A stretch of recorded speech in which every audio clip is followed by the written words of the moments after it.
So, I am stuck with nothing to read. What I've been doing is I've been going through Libby and just sort of looking and being like, whoa, what do you got? What do you want me to read? So recently, I was going through the young adult section, as you do, and one of the things it popped up to recommend to me was Twilight. And I was kind of like, I've never read Twilight, and there's not a specific reason why. Like, there's nothing that has, barred me from Twilight. It's just something I've never read. And so I kind of thought, maybe I'll do that. I don't know, it's kind of old. So I asked a couple questions on Instagram. The first one was just, would you be interested if I read Twilight and did a review? Most people said yes. Okay, cool. So my second question was, would you be interested if I did a reading vlog style video? And people said yes.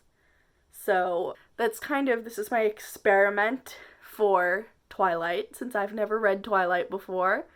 I'm going to document it. It's day 2. I am approximately a quarter of the way through the book.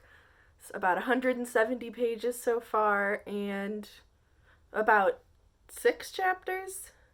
About 6 chapters. There's a lot of focus on how pale everyone is. So one of the first things we learn about Bella, she has almost translucent looking skin. And then she shows up in Forks, which is the town, and she's like, wow, everyone else here is really pale too. And then she sees the Cullens and she's like, whoa, they're really pale. I actually made a specific note of the fact that when Jacob was introduced, he was the first character that was not described as pale. Let's talk about Jacob. He gets introduced at least 120 pages in, to the point where I'd forgotten there were werewolves in this story. And then all of a sudden they're like, and that's Jacob. And it's like, oh yeah.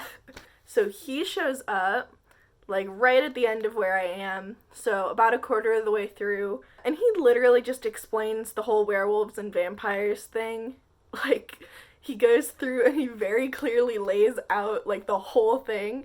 He's like, okay, so we're werewolves, and, we don't like the vampires, but they can live in this town, but they can't come to the reservation. He literally just explains it, and he's like, yeah, we're werewolves. You would call them vampires. They eat blood, but not humans. He does say they don't eat humans. Bella is not like other girls. A lot of the, first part of the book, she spends a lot of time whining. She spends a lot of time moping, and then she spends a lot of time talking about how she's not like other girls. She's very pale. She doesn't play sports. She's clumsy. She reads books. So not like other girls. And that is a large focus of the first portion of the book. Everyone in the entire town wants to get with Bella. She shows up and immediately has 2 different guys, not counting Edward, who really want to get with her. And then there's another guy who almost hits her with his car, and then he's like, do you want to go to this dance with me? And he's not that much of a character, but he's just sort of there. And then we got Edward. All the vampires are hot. This is a plot point. They don't look like they're related, but they're all very hot. Which, in my notes, has begged the question, do only hot people get turned into vampires, or does getting turned into a vampire make you hot? I'm hoping this is one of the questions that gets answered. And that's how far I am. It is day 3. I'm officially halfway through Twilight. Not that much has happened in the stuff I've read today. Bella goes into town with her friends, and then gets separated from her friends, and then almost gets murdered, and then Edward shows up and saves her, and she doesn't get murdered. Apparently, Edward can read everybody's mind, except for Bella's, because she's not like other girls. Still an ongoing theme, she is not like other girls. I've spent a lot of time during this sort of lack of plot trying to understand what makes Edward attractive. I mean, obviously he's constantly described as dazzling and super hot and looking like a Greek god, but as far as his actual personality, he's kind of rude. And he's also spying on her constantly. even though she kinda asked him to stop. I get the appeal of vampires as a concept. Like, yeah, vampires can be hot. But what makes this vampire hot? That's my question. Yeah, I'm halfway through Twilight.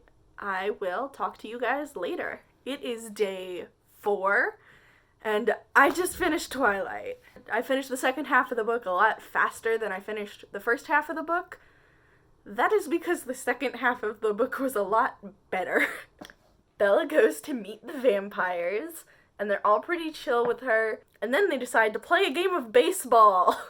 And then some other vampires show up, and one of them really wants to eat Bella. And she runs away with 2 more vampires, a lot of vampires, Alice and Jasper.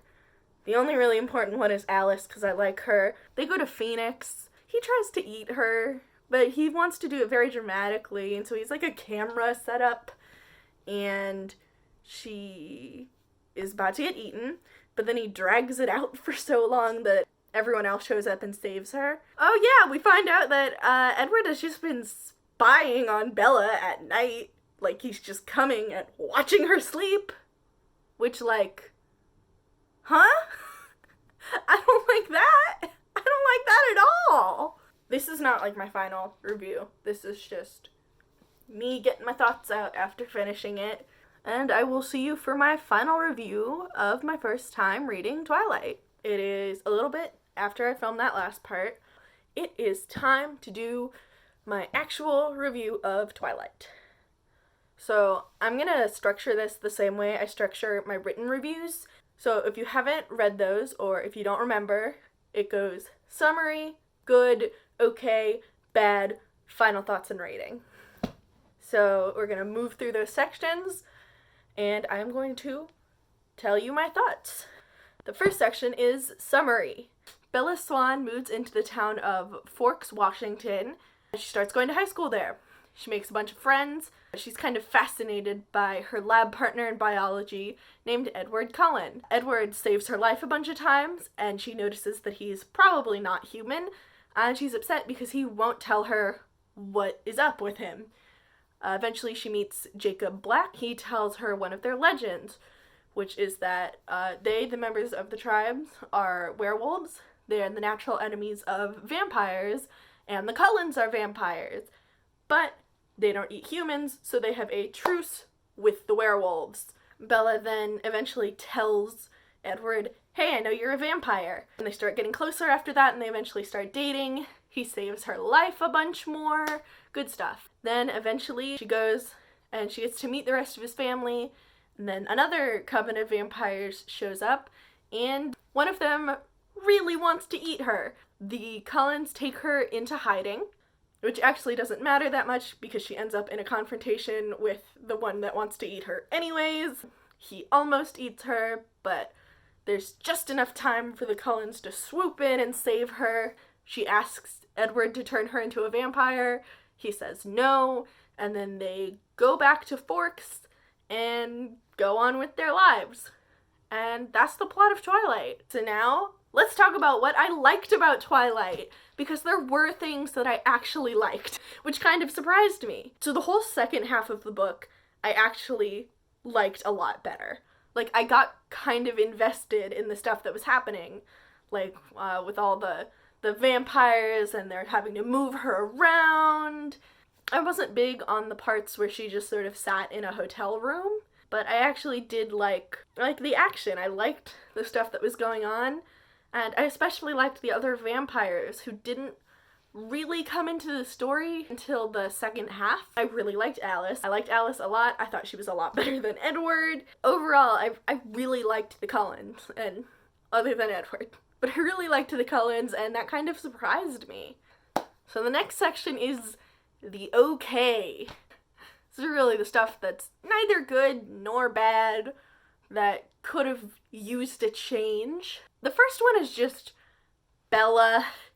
She's a nothing sandwich. She was really just kind of boring to read about. Like, she just kind of lacked anything that made her an interesting character. Also, next one, Edward, I'm going to talk about his like creepier aspects in a little bit, but just sort of as a character, he's not that interesting. He was kind of boring too. And I ended up liking his siblings better than I liked him because they just felt more like fleshed out. Also, I've got a petty one for this one. My question about do only hot people get turned into vampires, or does turning into a vampire make you hot, was not answered. I'm taking points off for that. Okay, so the next part is the bad stuff. The stuff I did not like at all about Twilight. I think it's kind of obvious what I'm gonna put first in here, and that's that Edward is super creepy. He stalks Bella all day, using his mind-reading powers under the guise of keeping her safe, which she is freaked out by when she finds out. And she tries to make him promise to never do it again. He does not make that promise and continues doing it, which is creepy and an invasion of privacy. But he also watched her sleep for a long time without her knowing. I did not like that. So yeah, he has a lot of really creepy stalkerish tendencies, and they're kind of just played off as him being protective, but like, no, they're not good, and it's not healthy. So let's talk about something else I didn't like that's maybe not quite as intense, which is Bella's whole, she's not like other girls. I feel like everyone kind of understands this and has experienced this, the whole like, not like other girls thing. It's just so annoying. And like I talked earlier, she doesn't really have a personality. Her personality is that she's not like other girls because she reads books and doesn't do sports. It's not interesting. It's just annoying. It's not good. It's not an interesting character choice. So the last section is my final thoughts and my rating. So, my thoughts on Twilight. Twilight was not good. But it also wasn't as bad as I thought it was going to be. There were parts and there were characters that I, like, legitimately enjoyed, and I liked reading about them. I wasn't really expecting that. There were some parts that weren't good, but they weren't bad. They were just kind of inoffensive. So let's talk about ratings. I actually kind of surprised myself with my rating. I gave Twilight 3 out of 5 stars, which is more than I thought I was going to give it. I thought it was going to be, like, really bad, and it wasn't really bad. There were some parts that were good. There were a lot of parts that were just sort of boring. It wasn't a bad book. So I gave it 3 stars. Kind of my overall thoughts is, would I recommend Twilight? No, I would not. But am I going to tell it off and say it's a terrible book? Also, no. It's just kind of a book, and that's more than I expected. So that is my reading vlog and review of Twilight. Let me know if you guys liked it. Let me know if you guys hated it. If this is something you want to see more of, if this is something you want to see less of, if there's other books you want me to read, either in a format like this or just in general to write a regular review of, let me know. See you guys next time!